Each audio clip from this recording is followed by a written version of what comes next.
गोंधळी समाजाच्या प्रश्नांबाबत शासन दरबारी पाठपुरावा करण्यासह या समाजाच्या आरक्षणाची मर्यादा वाढवण्यासाठी आपण प्रयत्न करणार असल्याचं प्रतिपादन इचलकरंजीचे महापौर उदय धातुंडे यांनी केलं आहे।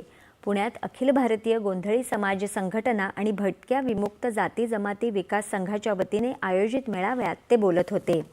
लोककला जिवंत ठेवणाऱ्या वासुदेव गोंधळी आणि चित्रकथी यांच्या गीतांचे सार्वजनिक कार्यक्रम सांस्कृतिक विभागाने हाती घ्यावेत असं मत त्यांनी व्यक्त केलं। तसंच राज्याने संबळ वाद्याला प्रतिष्ठा मिळवून देत त्यांचं ब्रँडिंग करावं अशी मागणीही त्यांनी यावेळी केली।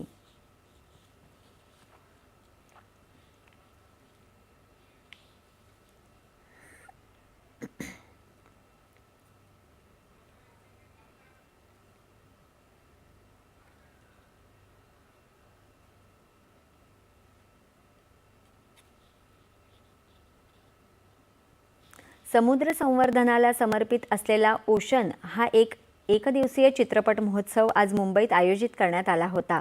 शहरातल्या वीरमाता जिजाबाई भोसले उद्यान आणि प्राणी संग्रहालय या महोत्सवाचा उद्घाटन समारंभ झाला। पहिल्या सत्रात दीपस्तंभ या चित्रपटाचं आणि हम्प बॉक्स ऑफ गोवा या माहितीपटाचं प्रदर्शन करण्यात आलं।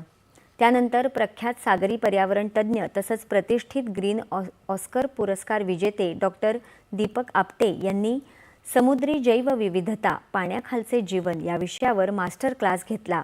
सागरी किनारे आणि महासागरांकडे केवळ पर्यटन स्थळ म्हणून न पाहता तिथल्या जैवविविधतेचं निरीक्षण करावं असं आवाहन डॉक्टर आपटे यांनी नागरिकांना केलं। दुसऱ्या सत्रात गेटवे ऑफ इंडिया परिसरात प्रवाळांसाठी समुद्री पर्यटन या उपक्रमात उपस्थितांना प्रत्यक्ष अनुभव देण्यात आला। समुद्र आणि वसुंधरेचं रक्षण करण्याची प्रतिज्ञा करून या कार्यक्रमाची सांगता झाली। हा समुद्र मार्गाने होत असतो, म्हणून या दृष्टीने एक ओशन फिल्म फेस्टिवल असावा जेणेकरून समुद्राशी निगडीत असणारे सगळे लोक त्यांचे इश्यूज, त्यांचे प्रॉब्लेम, कन्झर्वेशन म्हणा, या सगळ्या गोष्टी आपण एक सिनेमाद्वारे लोकांसमोर आणू शकू। हा एक आमचा छोटासा प्रयत्न आहे। हा फिल्म फेस्टिवल काहीच वर्ष चालू आहे आणि पहिल्यांदाच मी इथे आली आहे आणि माझा एक्सपिरियन्स हा ह्या फिल्म फेस्टिवलमध्ये फारच छान होता। आतापर्यंत त्यांनी विविध गोष्टींची माहिती दिली आहे जी ओशन संबंधित आहे, right from lighthouses to a very good talk by doctor Deepak Apte, ज्यांनी आम्हाला ओशनबद्दल बरंच काही सांगितलं आहे। आणखीन पण पुढे फिल्म्स आहेत आणि त्यानंतर एक ॲक्वा सेलिंगचा एक्सपिरियन्स पण आहे। So I am looking forward to a very nice day and experience about the ocean. आता राज्याच्या विविध जिल्ह्यातल्या ठळक घडामोडींकडे एक नजर। जिल्हा झटपट। महसूल अधिकारी कर्मचाऱ्यांनी गावागावात जाऊन समस्या सोडवाव्यात। नाशिक जिल्हाधिकारी कार्यालयातील आढावा बैठकीत मंत्री चंद्रशेखर बावनकुळे यांचे अधिकाऱ्यांना निर्देश। सातारा जिल्ह्यातील पाटण इथला कोयना दौलत डोंगरी महोत्सव 2026 हा संस्कृती, पर्यटन आणि उद्योजकतेचा संगम। साताऱ्याच्या पर्यटनाला प्रोत्साहन देण्यासाठी या महोत्सवाचं आयोजन। अहिल्यानगरच्या श्रीगोंदा तालुक्यातील गव्हाणवाडी इथे हॉटेल महाराजाजवळ विमान इंधन चोरी प्रकरणाचा पर्दाफाश। इंधनाचा काळाबाजार करणारे 3 आरोपी ताब्यात। 88 लाख रुपये किमतीचा मुद्देमाल जप्त। भंडारा जिल्ह्यातील साकोली तालुक्यात वाघाचा धुमाकूळ। 15 दिवसात 3 जणांवर हल्ला, 2घांचा मृत्यू तर 1 महिला गंभीर जखमी। चंद्रपुरात प्रतिष्ठित डॉक्टरांच्या दवाखान्यात चोरीची घटना।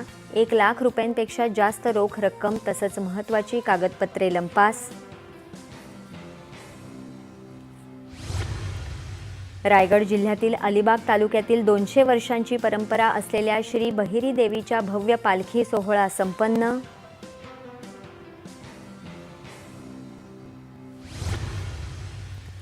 पुणे जिल्ह्यातील शिरूर तालुक्यातील सिवंदणे इथे काल रात्री हवेत गोळीबार झाल्याची घटना उघड।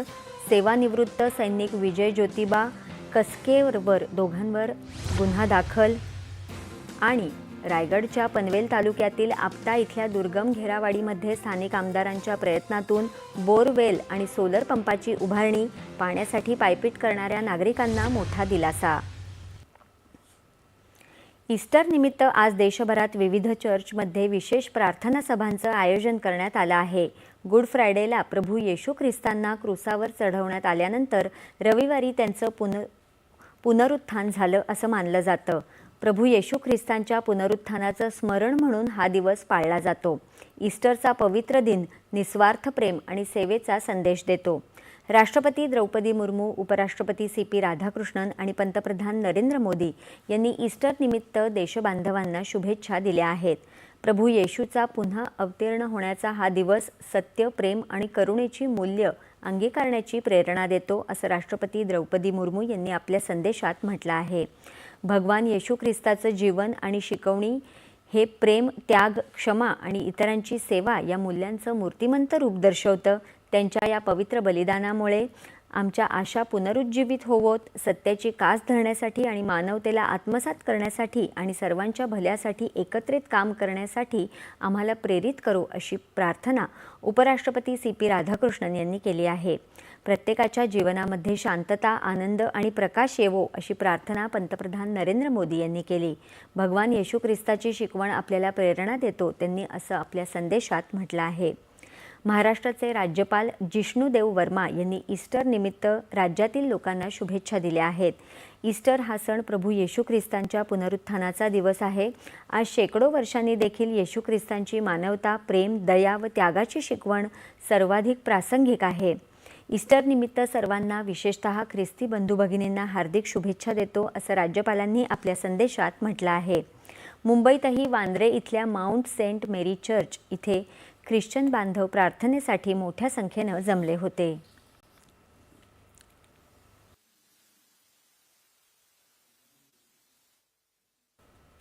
हवामान. राज्यात आज मराठवाड्यातील परभणी, हिंगोली आणि नांदेड जिल्ह्यातील काही भागात विजेच्या कडकडाटासह पाऊस पडण्याची शक्यता हवामान विभागानं वर्तवली आहे. तसंच विदर्भातही आजपासून पुढील 4 दिवस विजेच्या कडकडाटासह पावसाचा इशारा हवामान विभागानं दिला आहे. दरम्यान आज चंद्रपुरात पहाटे जोरदार पाऊस झाला असून शहराच्या अनेक भागात विद्युत प्रवाह खंडित झाल्याची माहिती मिळाली आहे. आणि आता शेवटी ठळक बातम्या पुन्हा एकदा. खरात प्रकरणाची पाळेमुळे खणून काढण्यासाठी ईडीकडूनही तपास सुरू. आस्थेचा गैरवापर करून सनातन विचारांना कलंकित करणाऱ्यांवर कठोर कारवाईची मुख्यमंत्र्यांची ग्वाही. भोंदूबाबा खरात प्रकरणी CDR लीक करणाऱ्यांची राज्य सरकार कसून चौकशी करणार, मुख्यमंत्री.